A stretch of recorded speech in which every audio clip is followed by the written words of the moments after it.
압도적 뉴스 콘텐츠 3프로 뉴스룸입니다. 안녕하세요. 이주호 기자입니다. 안녕하세요. 권순우 기자입니다. 네, 주말 잘 보내셨습니까? 예, 이제 주말 또 잘 보냈습니다. 일주일을 시작해야죠. 예, 힘차게 네. 오늘도 한번 시작해 보겠습니다. 자, 오늘의 퇴근길 첫 번째 뉴스는 바로 첫 번째 뉴스가 별로 이렇게 좋은 뉴스는 아니네요. 그렇긴 하죠. 예.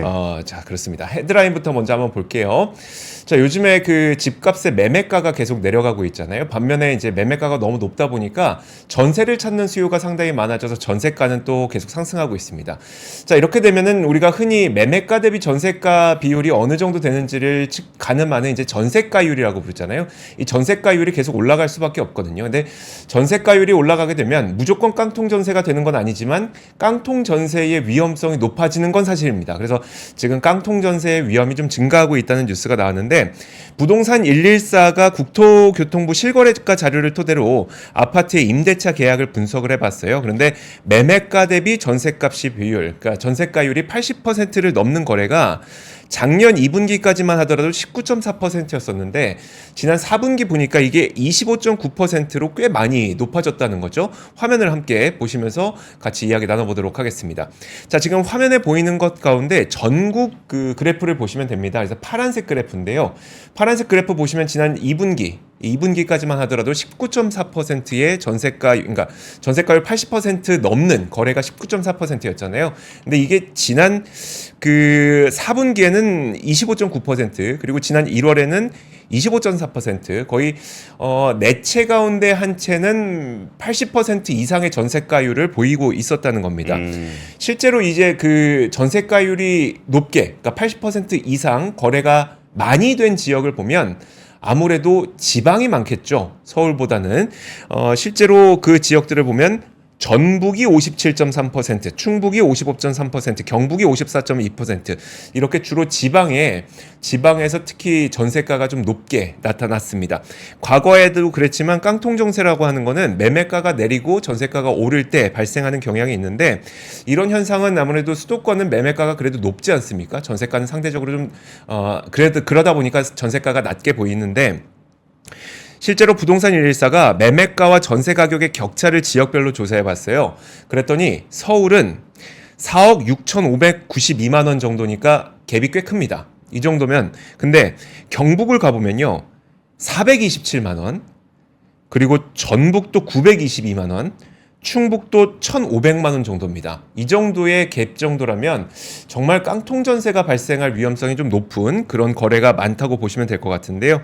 자, 그러다 보니까 이런 주택들은 전세 보증보험에 가입이 안 되거나 보증금 반환이 어려울 가능성이 좀 있죠. 그래서 각별한 주의가 요구되는데 특히 이제 깡통 전세의 경우에는 서울 지역보다는 지방에서 발생할 가능성이 좀 높기 때문에 참 그 주의를 요할 필요가 있습니다.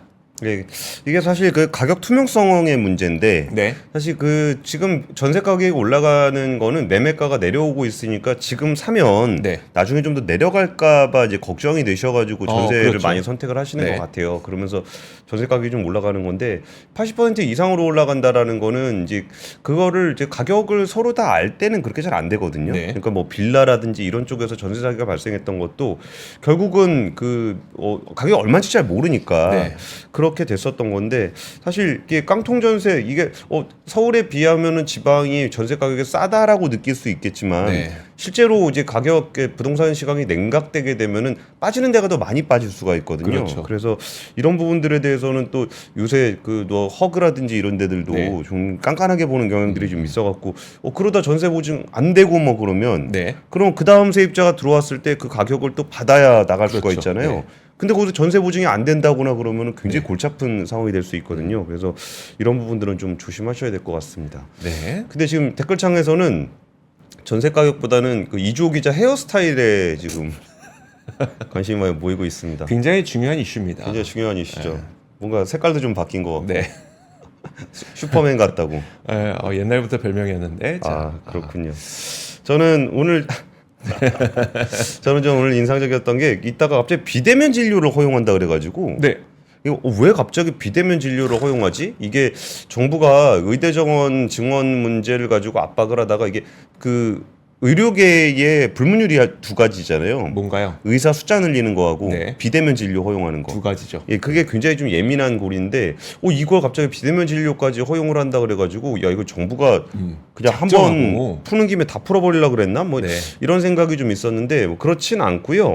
한덕수 국무총리가 집단행동으로 공공의료기관의 비상진료 체계를 가동하면서 집단행동 기간 동안 비대면 진료를 전면 허용할 계획이다라고 밝혔습니다.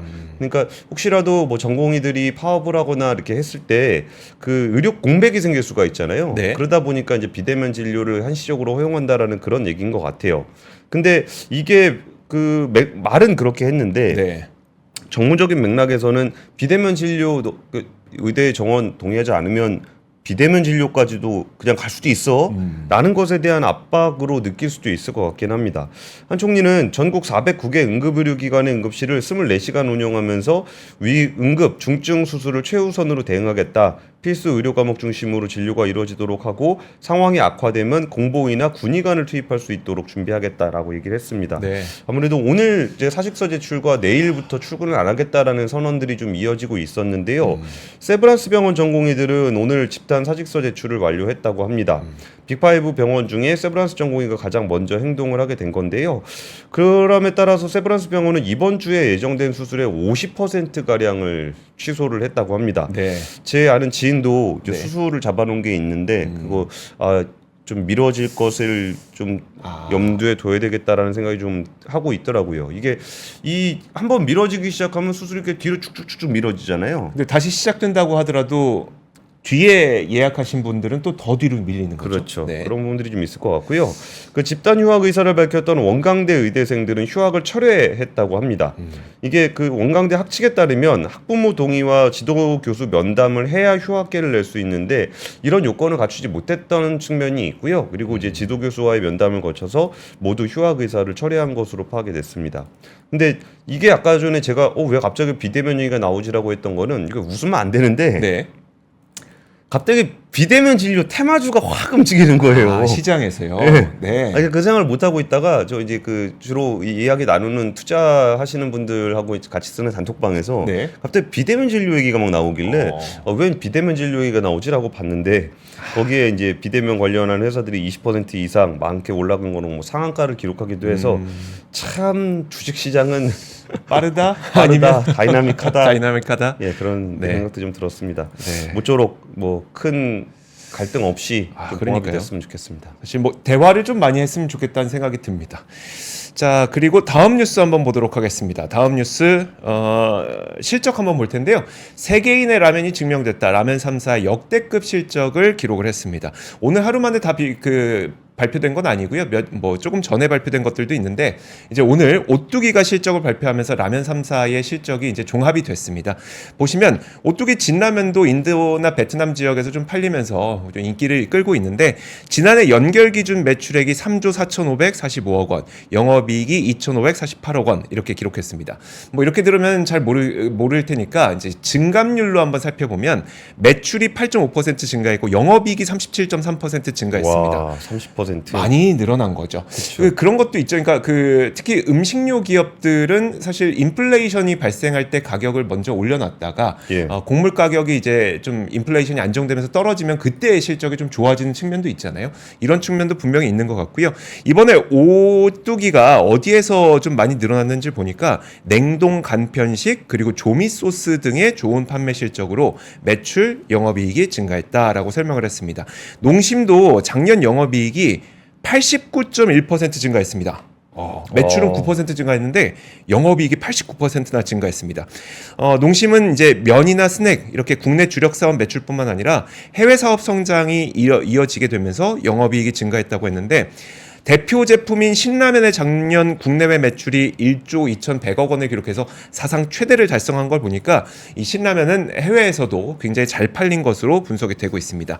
삼양식품은 매출액과 연결이익이 각각 전년보다 31%랑 62% 증가했는데요. 매출 1조 원, 또 영업이익 1,000억 원을 넘긴 거는 이번이 사상 처음이라고 합니다. 지금 이런 실적을 보는 이유는 옛날에는 사실 우연히 K푸드가 해외에 전해지면서 해외에 있는 사람들이 이 음식 뭐야? 한국 음식인지 모르고 예. 이 음식 뭐야? 라고 하면서 즐기면서 K푸드가 좀 유행을 하는 측면이 있었다면 요즘에는 K 콘텐츠, K 컬처를 보면서 야, 이게 한국 거래. 한국 음식 한번 먹어볼까라는 그런 좀 변화의 모습이 나타나고 있거든요. K푸드에 대한 호기심이 K푸드의 유행을 이끌고 있는 거기 때문에 이걸 전략적으로 이용한다면 우리나라 K푸드의 이제 해외 수출도 상당히 크게 성장할 기회를 받을 수가 있습니다. 자, 이런 내용을 저희가 압권 채널에 한지원 기자가 또 상세하게 올려놨기 때문에 압권 채널에서도 이 내용을 한번 확인해 보시면 좋을 것 같습니다. 예, 사실 저도 이거 뉴스 보다가 좀 눈에 띄었던 게 네. 그 편의점에서 담배 판매가 좀 줄어들고 그 식품 판매가 많이 늘었다라는 보도가 또 있더라고요. 그래서 내용들을 이렇게 살펴보니까 근데 우리가 지금 체감하면서 느끼는 거랑 좀 비슷한 것 같아요. 요즘에 편의점이 네. 먹을 게 많습니다. 그렇죠. 예전에 편의점에서 뭐 먹는다 그러면 좀 이렇게 안쓰럽기도 하고 네. 막 삼각김밥에 라면 정도 먹었잖아요. 맞아요. 근데 요즘에 도시락도 굉장히 좋아졌고 식품류들도 굉장히 다양하게 되다 보니까 점심 시간에 가 보면은 식사하시는 분들이 굉장히 많아졌어요. 네. 그런 거 보면은 이거는 이제 그 뭐 우리가 또 집에서 음식을 해 먹는 문화도 네. 점점 비중이 줄어들지 않을까. 우리 딱 집에 들어가서 와이프한테 밥 안 해놨냐고 그러면 바로 쫓겨나잖아요. 그러셨어요? 근데 이렇게 간편식이나 뭐 이렇게 밀키트 같은 걸로 해 먹으면 되게 그렇죠. 간단한 측면이 좀 네. 있어서 좀 이런 음식 산업도 뭔가 그 시대적인 변화에 따라서 음식 회사들의 펀더멘탈도 좀 달라지지 않았나라는 것들도 좀 볼 수 있는 것 같습니다. 네. 물론 외국 해외 같은 경우는 이조 기자가 설명해 주신 대로 네. 그냥 단기성으로 하기보다는 뭔가 트렌드를 갖고 해외 시장도 확대되고 있지 않은가 싶습니다. 증권사들 실적은 어떤가 좀 살펴봤는데요. 그 최근에 그 이복형 금융감독원장이 그 금융회사들한테 굉장히 강조하고 있는 부분 중에 하나가 충당금 미리 쌓아놓는 겁니다. 네. 뭔가 부동산 쪽에서 문제가 좀 있다 싶으면 TF. 예, 부동산 PF를 네. 비롯해서 뒤로 미루지 말고 미리미리 충당을 해라 네. 라고 하고 있었는데 실제로 증권업계가 현재까지 지난해 4분기 실적 발표한 23개 증권사의 영업이익 합계가 2,645억 원 손실 입니다. 네. 아무래도 부동산 투자 쪽에서 그 많이 좀 났는데 이게 그 전해 2022년 4분기에도 실적들이 안 좋았습니다. 왜냐면 그때 이제 레고랜드 사태가 네. 있었거든요. 그러면서 이제 금리가 쫙 올라가다 보니까 이제 채권 가격들 폭락하고 거기에 대해서 이제 어닝 쇼크가 되게 많이 났었는데 지난해 4분기보다 실적이 더 안 좋은 상황입니다. 손실 원인은 뭐 부동산 PF에 대한 충당금을 좀 많이 잡았기 때문이고요. 한번 그 머니투데이가 집계해서 디자인해 놓은 그 표를 같이 보시면은 네. 그 표가 되게 적나라하게 좀 확인을 할 수 있습니다. 지금 진한 표가 4분기 실적인데 그냥 밑으로 쭉쭉 빠지는 거 보이시죠? 네. 하나증권은 거의 3,400억 손실, 키움증권은 2,770억. 이 키움증권은 미수금 손실이 좀 있을 겁니다. 그리고 미래에셋도 1,004억, 뭐 신한투자증권도 964억. 그래갖고 다 나머지 실적들이 대부분 안 좋은데 네. 여기에 더해서 그 4분기에 그 증시가 그렇게 좋지는 않았습니다. 그래가지고 일평균 거래 대금이 한 16조 5천억 원으로 전분기 대비 28% 감소하면서 증권사들의 이제 브로커리지 수수료 수익도 안 좋았습니다. 근데 같이 표를 보시면은 제가 이전에 부동산 PF 얘기하다가 한번 드린 적이 있었는데 이 제일 끝에 있는 NH증권 있잖아요. 돈 잘 벌었네요. NH증권이 실적이 무지 좋단 말이에요. 네. 1354억 플러스인데 나머지 증권사들은 왜 4분기에다 적자인데 NH증권만 플러스 1354억 원일까? 일을 잘한 겁니까? 저는 이거 어차피 이거 알 수가 없는 거니까 네. NH증권에서는 충당금을 충분히 잡았다고 하는데 이 충당금을 충분히 잡고서도 이만큼 실적이 나왔다는 게 잘 실감이 안 납니다. 그러니까 네. 혹시라도 이제 충당금 잡아야 되는 거를 미뤘다면은 네. 그러면 좀 문제가 있을 수도 그렇죠. 있거든요. 네. 그래서 이 부분은 추가로 좀 확인을 해봐야 되지 않을까라는 생각이 좀 들고요. 올해에도 증권사들의 실적이 그렇게 좋을 것 같다라는 얘기는 안 나와요. 왜 안 나오냐? 그러니까 그 금리 인하가 본격화되면은 채권 비중 개선이 좀 될 거다라는 전망이 나옵니다. 네네. 예, 금리가 좀 인하가 되게 되면은 채권 부분의 평가 이익이 좀 반영이 될 거고, 그리고 이제 금리가 좀 떨어지게 되면은 그 약간 투자를 하기가 좀 더 수월해지는 측면이 있잖아요. 그렇죠. 그러면서 증시 거래 대금이 좀 증가하지 않겠느냐라는 전망도 좀 나오고 있는데 4분기에는 이제 충당금 때문에 굉장히 안 좋은 상황이고 이 NH증권은 전 아무리 봐도 여기 부동산 아니, 손실이 이렇게 안 그런 거죠. 났다고? 그러니까 예. 충당금을 잡았는데도 이렇게 돈을 잘 벌었다고? 그게 진짜 실감이 나나? 막 이런 그렇게 말씀이신 설명을 거죠? 하고 있어요. 네네. NH증권 그렇게 설명하고 있는데 진짜 충당금을 충분히 잡은 게 맞을까라는 부분에 대해서 저는 개인적으로 잘 실감이 안 난다라는 얘기까지 전해드리겠습니다. 네, 알겠습니다. 다음 뉴스 한번 보겠습니다. 다음 뉴스는 좀 약간 씁쓸한 우리 시대의 단면이 아닐까 싶어서 준비했는데 이겁니다. 고희연 이후에도 일터로 70대 4명 중 1명은 취업자더라. 여전히 일자리를 갖고 있더라. 라는 겁니다. 자, 통계청 국가통계 포털과 마이크로데이터가 분석을 했는데 지난달 말을 기준으로 만 70세 이상 인구가 631만 명이었습니다. 그 가운데 취업자 수가 155만 명이니까 4분 중 1분은 여전히 일터에 계시는 거죠. 그리고 1년 전에 이 취업자 인구가 139만 명이었어요. 그런데 지금 155만 명이라고 했으니까 대략 한 16만 명 정도 늘어난 거잖아요. 예. 지금 퍼센트로 비교해보면 한 11.4% 늘어났습니다. 그래서 70대가 되고 이제 뭐 자제분들께서 고생 많이 하셨습니다. 이제 고이연 치료 드리고 하는데 그러고 다음날 또 일터에 나가셔야 되는 분들이 굉장히 많다는 거 보여드리는 거고요. 지금 전체 취업자 중 70% 이상 취업자가 차지하는 비중도 증가세를 보이고 있는데 이게 작년 1월까지만 하더라도 5.1%에서 올해 1월 5.6%로 늘었으니까 이게 그런 것 같아요. 그러니까 나이가 드시면서 우리가 이제 고령 인구가 자체가 늘어나는 것도 있잖아요. 고령 인구 자체가 늘어나는 거에다가 또 70세 이상의 그 고령 인구들이 여전히 이제 수익원이 불명확하다 보니까 여전히 일을 해야 되는 그 두 가지 상황이 겹치면서 이런 현상이 발생을 하고 있는 것 같습니다. 또 그러다 보니까 이게 근로를 희망하는 노인분들이 갈수록 늘어나고 있다고 합니다. 그러니까 지난해 5월에 발표된 통계청 경제활동 인구 조사를 보면은 지금 65세에서 79세 노인 중에서 계속 나는 일하고 싶다라고 희망하는 사람이 55.7%였는데 계속 일하고 싶은 이유가 뭐 너무 뻔하겠지만 생활비에 보탬이 되어서 돈이 필요해서라는 응답이 52.2%로 가장 많았고 건강이 허락하는 한 일하고 싶어서 또 일하는 즐거움 때문에라고 하는 응답 비중은 38%였습니다. 사실 우리가 나이가 들면 그래도 좀 이렇게 나의 삶의 목적을 위해서, 나의 삶의 퀄리티를 위해서 좀 일하고 싶다는 사람들도 꽤 있잖아요. 근데 그런 것보다도 당장 돈이 부족해서 일을 하고 싶다, 계속 일을 하고 싶다는 응답이 많았다는 것이 참 씁쓸한 현대인의 모습들이 아닐까 싶습니다. 전 이거 보면서 갑자기 네. 우리 정치적인 얘기하면 안 되는데 네, 무슨 말씀하시나요? 그러니까 뭔가 이게 사회 고위층 인사분들 중에 네. 나이 많으신 분들이 너무 많아요. 네. 예를 들어서 뭐 미국에는 뭐 바이든 대통령이나 뭐 트럼프 대통령도 나이 네. 엄청 많잖아요. 네. 근데 우리나라에도 보면은 진짜 막 올드보이들 이렇게 귀환하는 거 보면은 네. 그러니까 그분들은 좀 건강이 허락하는 한 일하고 싶어서 그렇죠. 일하는 즐거움 때문에 하시지 않을까. 네. 그분들은 그렇죠. 그렇죠. 참 그런 데는 젊은 사람들도 하고 싶은 일인데 그렇죠.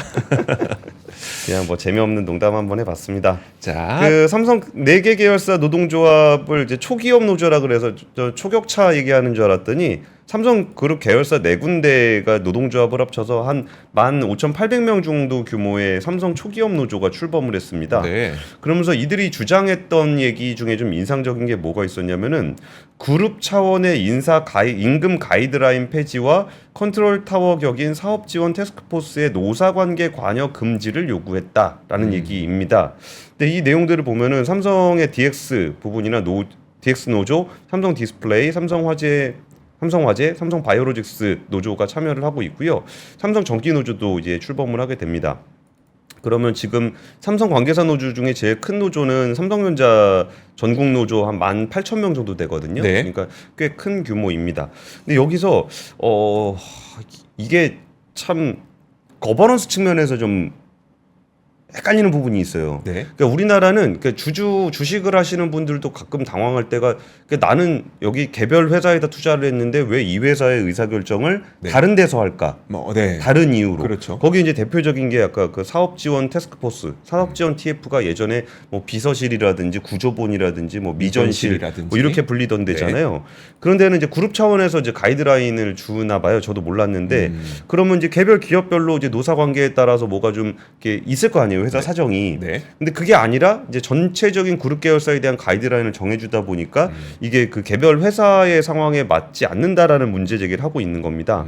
그러면서 황강흠 초기업 노조 위원장은 뭐 계열사의 업황이라든지 인력 구조, 사업 이익과 별개로 획일적 통제를 받고 있는 불합리한 노사 관계를 탈피해서 노사 관계의 자주성을 확립할 것, 이 부분을 강조를 했습니다. 네. 근데 이 문제는 앞으로 계속될 것 같아요. 그러니까 굉장히 많은 분야에서 그렇게 될 것 같아요. 네. 이게 왜 그러냐면은 우리나라는 기업이 상법상으로는 개별 회사들로 법인, 독립법인으로 돼 있거든요. 네. 근데 그룹 경영은 이거를 그룹으로 했단 말이에요. 아, 네. 그러니까 얘가 번 돈 가지고, 그러니까 이게 우리나라가 예전에는 좀 필요했습니다. 네. 뭐 밀가루 팔아가지고 가전제품 만들고 반도체 만들고 뭐 하던 그런 것들이 됐는데 예를 들어서 내가 제일제당 주주인데 그걸 밀가루로 돈 벌어가지고 갑자기 전자에서 뺐으면 안 되잖아요. 안 되죠. 근데 이 노조 입장에서도 아니 우리 회사가 돈을 많이 벌었는데 그룹 차원에서 이게 가이드라인이 있다고 해서 임금을 못 올려주겠다. 아. 그러면 이게 분명히 부딪힐 수밖에 없거든요. 그렇죠. 근데 이게 그룹 차원에서 경영을 하다 보면 그것도 필요하기도 해요. 네. 근데 때로는 어떤 계열사가 되게 힘들어졌다 그러면은 딴 데서 빼가지고 좀 도와주기도 하고 그랬는데 그걸 뭘 빼서 뭘 도와줄 것이냐에 대한 의사결정이 굉장히 자의적이라는 겁니다. 그렇겠네요. 그럼 이걸 정말 이렇게 딱 선 그어놓고 봤을 때 우리 회사는 돈 벌었는데 성과급을 안 줘. 네. 왜 안 주냐 그랬더니 가이드라인 그룹 차원에서 안 된대. 그럼 안 돼. 그런 게 어디 있어? 그런 게 어디 있어요? 그러니까 아니 딴 데 그룹사 계열사 지원해 주는 거 아니냐 그러면은 아니 뭐 지원해 준다고 노사관계에 협약이 된 것도 아니잖아요. 네. 그래서 이게 초기업 노조 얘기를 들으면서 요새 밸류업 얘기하면서 거버넌스 얘기를 많이 하게 되는데 이 노사관계에 있어서도 이런 밸류업 그러니까 거버넌스 문제가 앞으로 지속적으로 좀 갈등 요인이 되지 않겠느냐라는 생각이 좀 들었습니다. 사실 이제 이런 그 임금 가이드라인이 만약에 그룹별로 있다면은 사실 외국인 투자자 입장에서도 우리나라 기업에 투자를 하려고 하는데 예.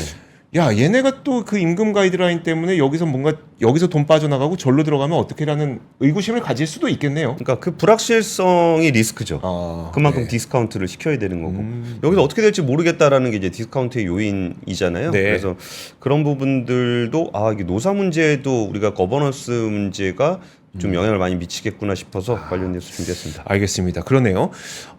저도 이제 그 밸류업 프로그램과 관련된 이야기를 좀 준비했는데, 그 밸류업은 과연 테마인가요? 아니면 지속 가능한 이제 어떤 국내 시장의 레벨업을, 그러니까 디스카운트를 좀 해소할 수 있는 요인일까요? 일단 단기적으로 봤을 때 개인분들은 아무래도 좀 불안감이 여전히 있는 것 같습니다. 왜냐하면 그 국내 증시 여전히 반등하고 있긴 하지만 정작 개인 투자자들의 매도가 꽤 많이 나타나고 있기 때문인데요. 한국거래소에 따르면 이달 들어서 개인이 코스피 시장에서 7조 7,500억 원어치를 팔았다고 합니다. 지난달에 4조 5,900억 원어치를 사들였는데 한 달 만에 분위기가 약간 반전이 됐다고 보시면 되죠. 그런데 같은 기간 동안 외국인과 기관은 국내 주식을 대거 순매수한 것으로 나타났고요. 기관은 6조 7천억 원 그리고 외국인은 1조 1,500억 원 정도를 매수를 했습니다.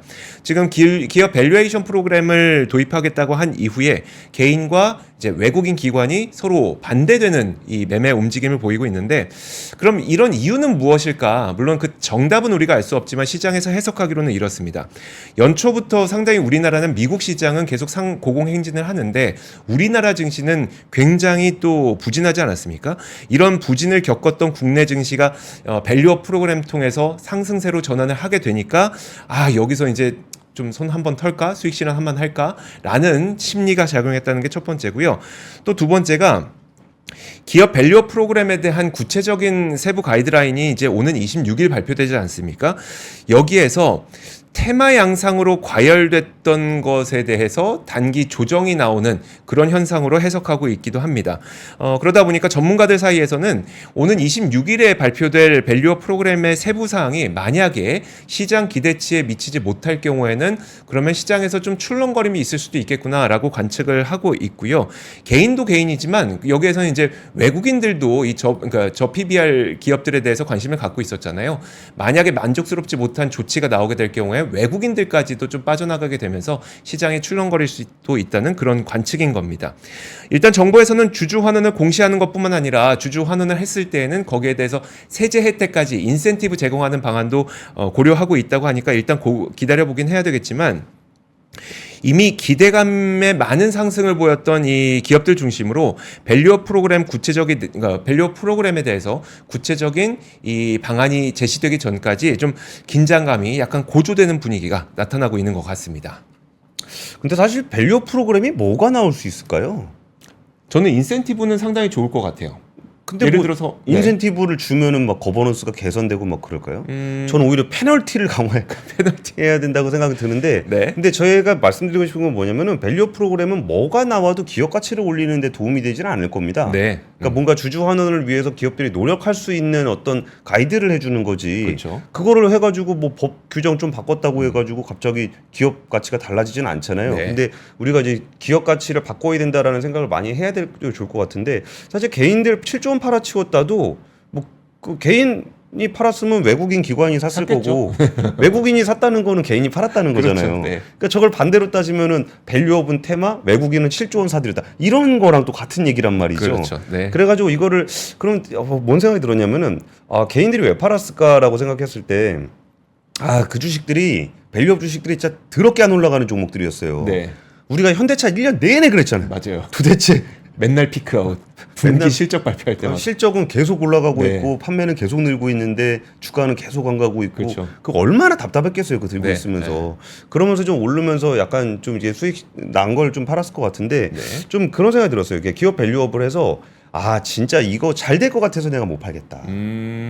그런 마음으로 이렇게 들고 있는 마음. 그렇죠. 괜히 지금 샀다가 올라가지고 나중에 더 비싸지면 어떡하지? 그래서 못 파는 마음. 네. 그런 마음들이 많이 있어야 네. 그게 진짜 밸류업 아니겠습니까? 그렇죠. 진짜 가격이 계속적으로 그러니까 기업 가치가 계속 올라갈 거고 경제가 성장할 거고 네. 그러니까 지금 파는 건 너무 싸게 파는 거 아니야?라는 생각이 드는 그런 지금 엔비디아만 보더라도 엔비디아 팔 때 몇 번 팔아보신 분들은 알 겁니다. 더 올라가요. 이걸 내가 왜 팔았을까? 네. 이렇게 잘 되고 있는데 네. 한국 주식들도 그렇게 좀 밸류업이 됐으면 좋겠습니다. 네. 마지막 단신 전해드리면요. 글로벌 TV 시장에서 삼성전자가 18년 연속 1위를 차지했습니다.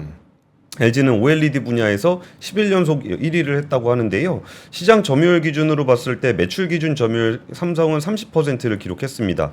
2위는 LG전자, 3위는 TCL, 하이센스, 뭐 여기가 중국계입니다. 그렇죠. 근데 이 뉴스를 좀 전해드리고 싶었던 단신에 전해드리고 싶었던 이유가 이게 비싼 TV 시장은 네. 진짜 잘 팔아요. 삼성전자하고 LG전자하고. 그러네요. 그 TV라는 게 사실 뭐 TV 잘 나오면 되지 뭐 엄청나게 대단한 기능을 우리가 요구하진 않잖아요. 네. 근데 그 저렴하게 만드는 중국 제품보다 월등히 높은 점유율을 기록하고 있는 한국 업체들을 좀 응원하고 싶고 이 거거익선 TV는 크면 클수록 좋다라고 했을 때 그 커진 TV의 수혜를 한국 기업들이 차지하고 있는 거 이 부분은 굉장히 긍정적이지 않나라는 생각이 들었습니다. 그리고 이제 TV 같은 경우는 어떤 기술적인 측면도 굉장히 중요하겠지만 마케팅이나 이미지도 굉장히 중요하거든요. 그렇죠. 근데 그런 부분에서 기술적인 우위를 점함과 더해서 뭐 이미지라든지 뭐 브랜드 그리고 마케팅까지 이게 다 조화가 됐기 때문에 한국 기업들이 뭐 삼성전자는 18년 연속, LG전자는 그 OLED 분야에서 11년 연속 1위를 한 게 아닌가라는 생각이 들어서 이런 제품군들이 좀 포트폴리오가 많아졌으면 좋겠다라는 생각까지 전해드리면서 뉴스 마치겠습니다. 자, 3프로 뉴스룸 오늘은 여기까지입니다. 저희는 내일 오겠습니다. 고맙습니다. 감사합니다. 장 시작 전부터 종료까지 쏟아지는 수많은 뉴스와 정보들. 이 중에서 어떤 것이 투자에 정말 도움이 되는 정보일까요? 3프로의 증시 셔터맨 박근영 마스터가 직접 정보를 선별하고 투자의 힌트를 드립니다. 시간도 아끼고 투자 아이디어도 얻는 시간, 박근영 부장의 마켓 힌트와 함께 하세요. 자세한 사항은 3프로 TV 앱과 홈페이지를 확인하세요.